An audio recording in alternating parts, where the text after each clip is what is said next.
டேய் மச்சான், புதுசா பிசினஸ் ஸ்டார்ட் பண்ண எப்பரா போயிட்டு இருக்கு? கோழி லோடு 3 லோடு எடுத்தா 1 லோடு தானே வெளியே போகுது. மீதி லோடு 2 லோடு அப்படியே ஸ்டாக்கே நின்றுதுடா. கோழிலாம் செத்து போயிருதுடா. ஏன்டா இந்த தொழில ஆரம்பிச்சுன்னு இருக்குதுடா டே.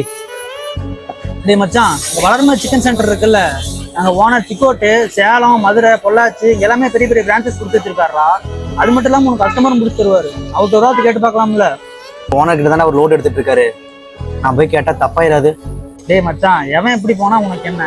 நீ பொழைக்கிற வழியை போடுறா போடா. மச்சான் இதெல்லாம் சரி வருமாடா? எல்லாம் சரியா வரும்டா போடா.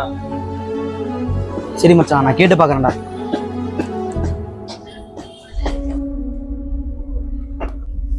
அண்ணா. ஏய் சத்தி, எப்பரா இருக்க? ஏதோ இருக்கண்ணே.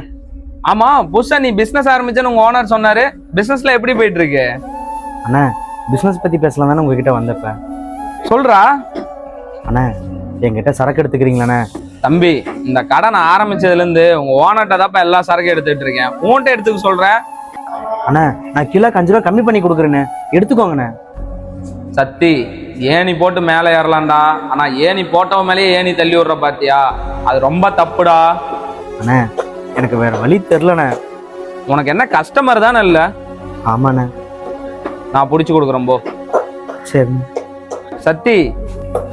அண்ணா, தடைகள் வருவது இயற்கைடா, அதை தாண்டி வருவது தான் வாழ்க்கை. நல்லபடியா பிசினஸ் பண்ணு.